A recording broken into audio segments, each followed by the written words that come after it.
नमस्कार साथियों, स्वागत करते हैं एक बार फिर से आप सभी का संडे स्टडी पॉइंट पे।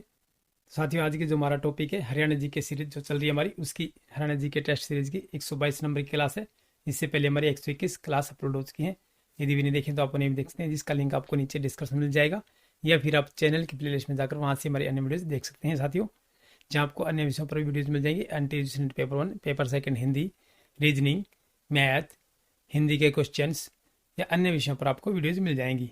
तो साथियों, जो हमारी सीरीज चल रही है पुलिस, पटवार, ग्राम सचिव, clerk, CET, SSC, HPSC, HCS, जितनी परीक्षाएं होती है ग्रुप ए से लेकर ग्रुप डी तक की, उन सभी परीक्षाओं के लिए बहुत ही महत्वपूर्ण पर्सन है ये, जो हम आपको फर्स्ट डिवीजन टॉप पर्सन करवाते हैं।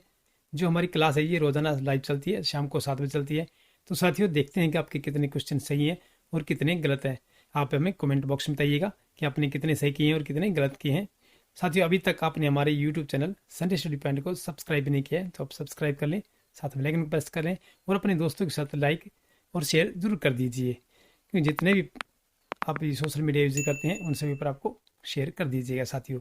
तो साथियों, आज का जो हमारा पहला प्रश्न है वो आपकी स्क्रीन पर आ गया है कि कहाँ से प्राप्त सिक्कों से पता चलता है कि प्राचीन काल में हिसार क्षेत्र में अगर गणराज्य था। बरवाला, अग्रवा, ए और बी दोनों, या इनमें से कोई नहीं। साथियों, आप भी अपने आंसर हमें कमेंट कर सकते हैं। यदि आपका किसी प्रकार का सुझाव है तो वो भी आप हमें कमेंट बॉक्स में लिख सकते हैं। तो जल्दी से इसका आंसर दें। कहाँ से प्राप्त सिक्कों से पता चलता है कि प्राचीन काल में हिसार क्षेत्र में अगर गणराज्य था। तो कहाँ से पता चलता है ये? तो इसका सही आंसर हमारा ऑप्शन नंबर सी हो जाए। देखिए, ए और बी दोनों से, यानी कि बरवाले से प्राप्त सिक्कों से और अग्रवाल से प्राप्त सिक्कों से पता चलता है ये।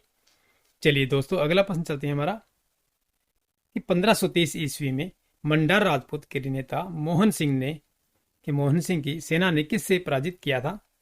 तरसेम बैग, नौरंग बैग, अली कुली खा हमदान, या ये सभी।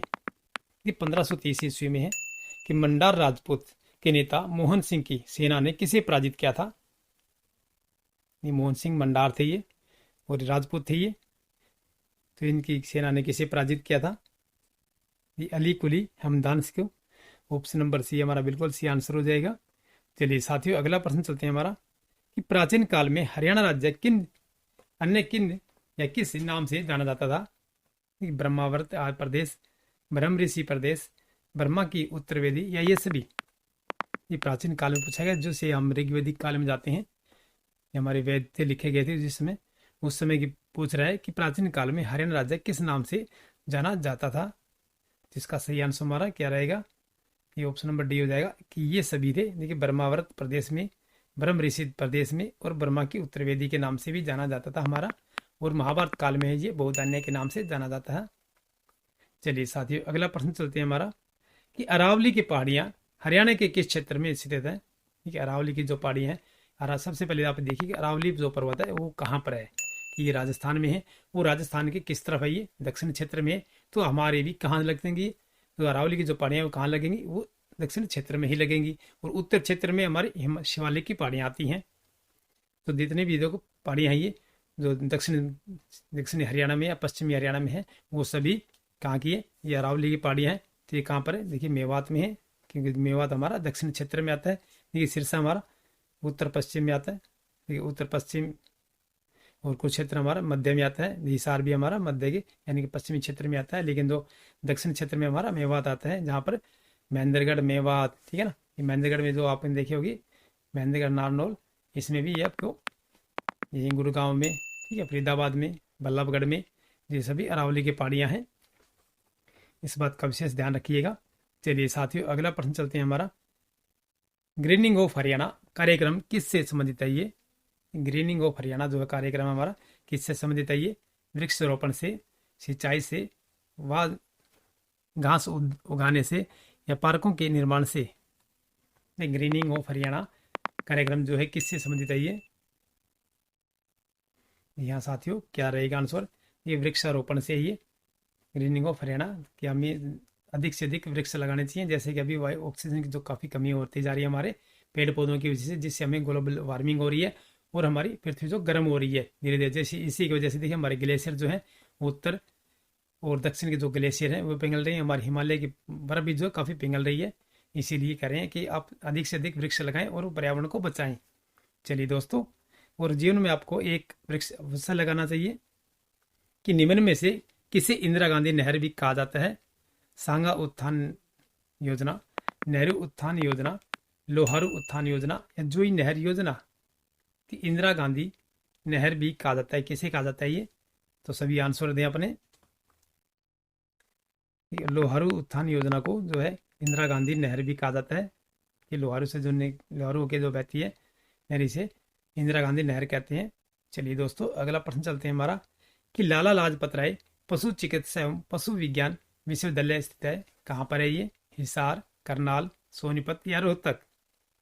कि लाला लाजपत राय पशु चिकित्सा एवं पशु विज्ञान विश्वविद्यालय स्थित है, ये कहाँ पर है ये हिसार में है साथियों। ऑप्शन नंबर ए हमारा बिल्कुल सी आंसर हो जाएगा कि लाला लाजपत राय पशु चिकित्सा एवं पशु विज्ञान विश्वविद्यालय स्थित है। देखिए एशिया का सबसे बड़ा पशु फार्म जो है, देखिए ये हिसार में ही है। चलिए दोस्तों, अगला प्रश्न चलते हैं हमारा कि अरावली सुपर तापीय विद्युत परियोजना का अन्य नाम है?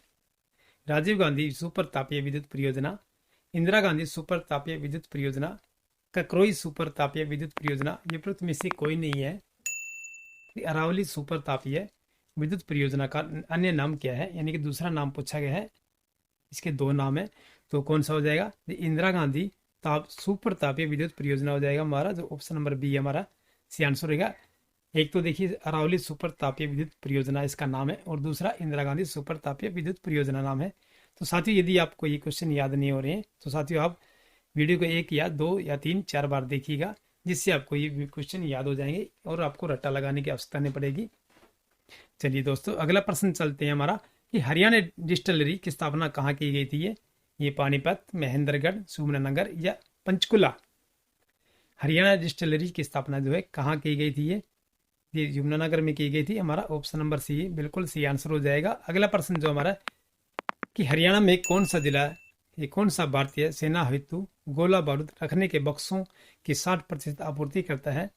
हरियाणा में कौन सा जिला है जो भारतीय सेना हेतु गोला बारूद रखने के बक्सों की 60% आपूर्ति करता है? ये यमुनानगर, पानीपत, रेवाड़ी या करनाल? तो इसका सही आंसर हमारा क्या रहेगा? देखिए यमुनानगर है ये। यमुनानगर में काफ़ी मात्रा में चीड़ के पेड़ पाए जाते हैं।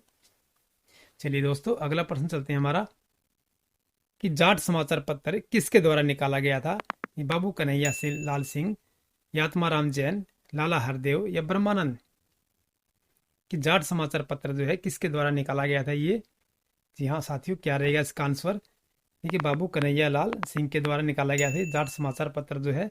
अगला प्रश्न चलते हैं हमारा साथियों कि वर्ष 2013-14 की अग्रिम आंकड़ों के अनुसार भारतीय सकल घरेलू उत्पाद में राज्य का योगदान कितना है? 7.2%, 3.9%, 8.3% या 1.7%?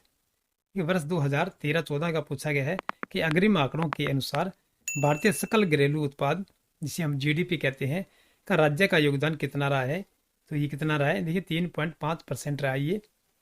देखिए अभी करंट के नहीं पूछे जाएंगे, आप ये 1 साल 2 साल 3 साल के बाद ये पूछे ही जाएंगे आंकड़े जो है। चलिए दोस्तों, अगला प्रश्न चलते हैं हमारा कि थाल के आकार का खाल से मंडा हुआ वाद्य यंत्र है? ठीक है, थाल जो हमारा देखा होगा अपने घर में परात होती है, थाल होता है बड़ा, उसके आकार का खाल से एक तरफ मंडा हुआ ये वाद्य यंत्र कौन सा होता है? ढोल, नगाड़ा, डफ या ताशा? तो इसका सही आंसर क्या रहेगा? कि ढोल तो देखिए आपने देखा होगा दोनों तरफ से खाल से मंडे होते हैं, और नगाड़ा देखिए एक तरफ से, यानी कि काफ़ी बड़े मात्रा में होते हैं। ठीक है, कम से कम 2 से 3 फुट के चौड़ाई होती है उनकी, और इतनी ही ऊंचाई होती है, और काफ़ी बड़े होते हैं वे, और एक तरफ से खाल से मंडे होते हैं। जैसे हमने छोटी डफली देखी होगी अपने, जो ये अपने तबला होता है उस तबले से काफ़ी बड़ा आकार में होता है वो। ठीक है, लेकिन उसे हाथ से नहीं, उसे डंडों से बजाया जाता है। और डफ जो है देखिए ये गर्मियों ये जो अपनी होली आती है उस समय बजाया जाता है डफ ये। ठीक है, इसमें धमाल नृत्य किया जाता है डफ के ऊपर, तो हमारे डफ हो जाएगा। और ताशा जो देखिए अपन जब छोटी अपनी जोड़ी देखी होगी, जो भजन कीर्तन करते हैं वो छोटे हाथ में लेकर के ऐसे बजाते रहते हैं, दोनों हाथों से रगड़ते हैं। ठीक है, उसी प्रकार ताशा जो है उससे बड़ा होता है। और इसकी जो हमारी एक क्लास है स्पेशल, जो है जितने भी वाद्य यंत्र है उन पर एक बनाई गई क्लास है, जो आपको वीडियो मिल जाएगी, नीचे डिस्क्रिप्शन मिल जाएगा लिंक, या फिर आप चैनल की प्लेलिस्ट में जाकर वहाँ से हमारी वो वीडियोस देख सकते हैं। उसमें मैंने सभी प्रकार के जितने भी वाद्य यंत्र हैं हरियाणा के, उन सभी को उसमें शामिल किया गया है, और उनको काफ़ी अच्छे विस्तार से बताया गया मैंने। चलिए दोस्तों अगला प्रश्न चलते हैं हमारे कि द्रौपदी चीरहरण किस स्वांगी का स्वांग है। देखिए स्वांग के बारे में पूछा जा रहा है कि किस स्वांगी का स्वांग है ये द्रौपदी चीरहरण। ये बालक राम, पंडित लक्ष्मीचंद, दीपचंद या समरूप चंद। तो इसका सही आंसर क्या रह जाएगा कि आप सभी अपने कमेंट करें, आंसर करें। और अभी तक साथियों अपने हमारे YouTube channel Sunday study point को सब्सक्राइब नहीं किया तो सब्सक्राइब कर लें, लाइक कर दें, शेयर कर दें अपने दोस्तों के साथ। द्रौपदी चीरहरण किस स्वांगी का स्वांग है ये पंडित लक्ष्मीचंद का है ये। चलिए दोस्तों अगला प्रश्न चलते हैं हमारा कि जांड। देखिए जांड होता है या जांद है, निम्नलिखित में से क्या है। ये वृक्ष है, मिट्टी है, पत्ती है, ये इनमें से कोई नहीं है। तो जांद जो है ये निम्नलिखित में से क्या होता है। देखिए जांड होता है एक जय झंडे वाला लिखा जाते हैं, देखिए जांद भी लिखा गया है। तो ये क्या होता है, ऑप्शन नंबर इसका क्या आंसर हो जाएगा हमारा। देखिए ऑप्शन नंबर एक वृक्ष हो जाएगा। ये एक प्रकार का वृक्ष होता है, ठीक है। आपने देखा होगा खेतों में खड़ी होती है जांडी, उसे देखिए काफी बड़े मात्रा में हो जाता है, इसे जांड कह देते हैं। तो अगला प्रश्न चलते हैं हमारे साथियों कि सतगुरु वेद किसने लिखा है ये सतगुरु वेद किसने लिखा है। ये संत हरदेव दास ने, संत गुलाब सिंह ने, संत ताराचंद ने, संत हरदय राम ने। ये सतगुरु वेद जो है किसने लिखा है ये। तो इसका सही आंसर हमारा ऑप्शन नंबर सी हो जाए, संत ताराचंद ने लिखा है। और ताराचंद देखिए तारा बाबा की कुटिया जो है इस सिरसा जिले में है और काफ़ी अच्छी है, कभी आप जाएँ तो इसे जरूर देखिएगा। चलिए दोस्तों अगला प्रश्न चलते हैं हमारे। वो देखिए सबसे अधिक जो संत हैं देखिए वहीं हुए हैं और सब वहीं पर उन्होंने समाधि ली है और ये काफ़ी मात्रा में काफ़ी बड़ी स्थान पर बनाए गए तारा बाबा की कुटिया जो है काफ़ी देखने लायक है। अगला प्रश्न चलते हैं हमारा साथियों, कमोदा नामक तीर्थ क्यों प्रसिद्ध है।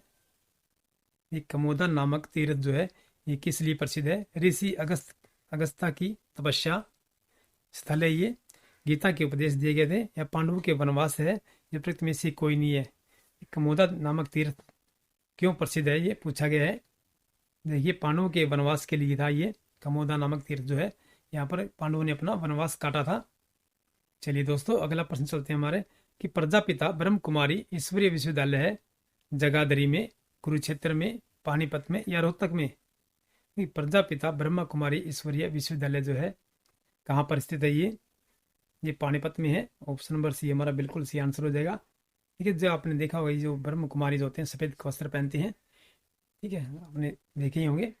चलिए साथियों अगला प्रश्न चलते हैं हमारा कि राज्य के किस जिले में पंचायतों की संख्या सर्वाधिक है।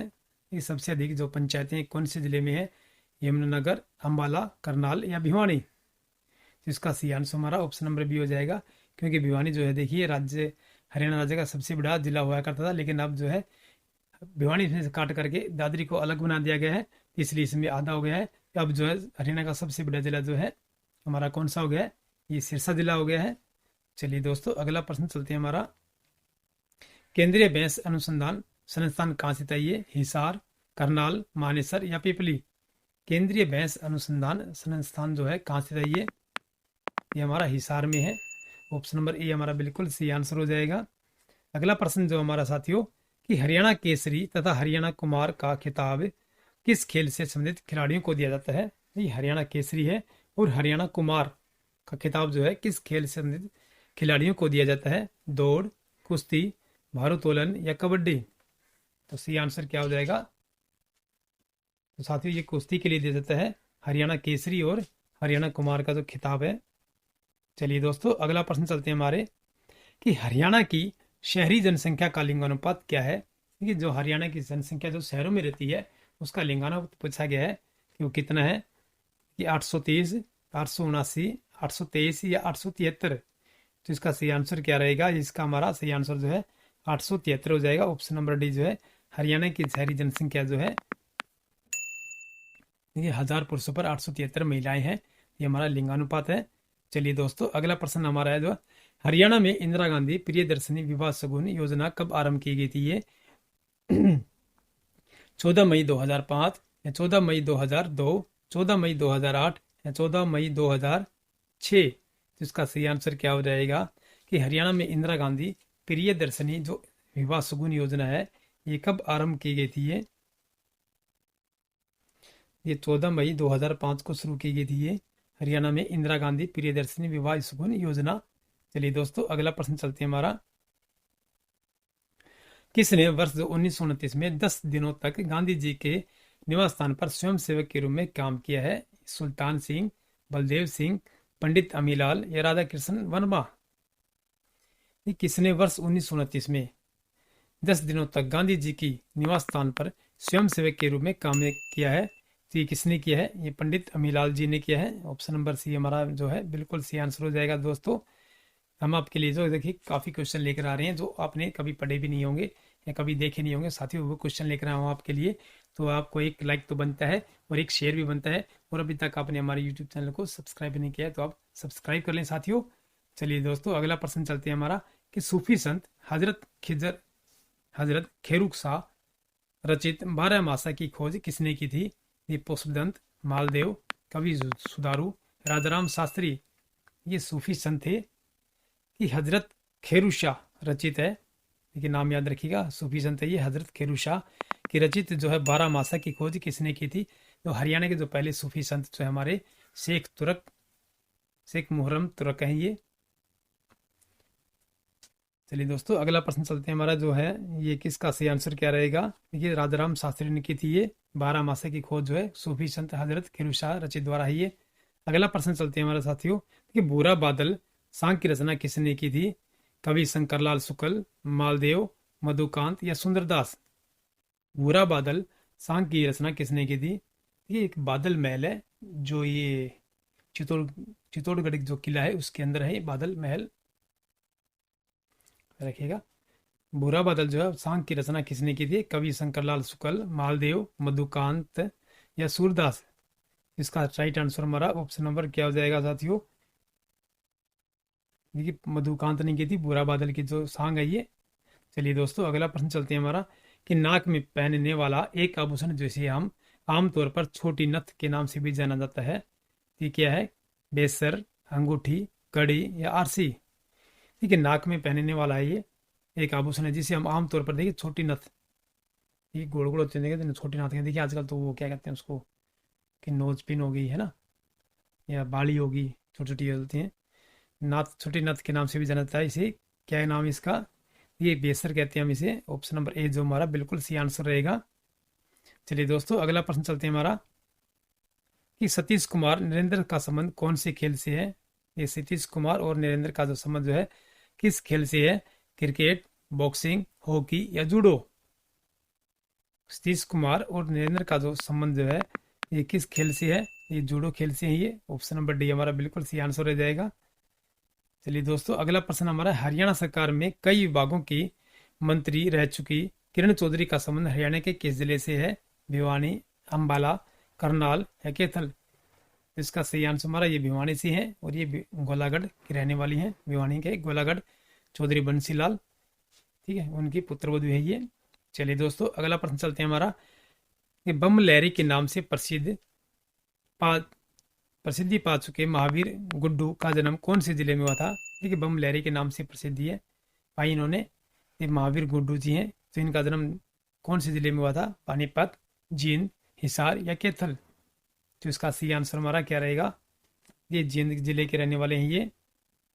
बम लहरी के नाम से प्रसिद्धि पाई इन्होंने, ये महावीर गुड्डू जी हैं। तो दोस्तों ये हमारे 30 क्वेश्चन होंगे जो आपकी परीक्षा के लिए बहुत ही महत्वपूर्ण है।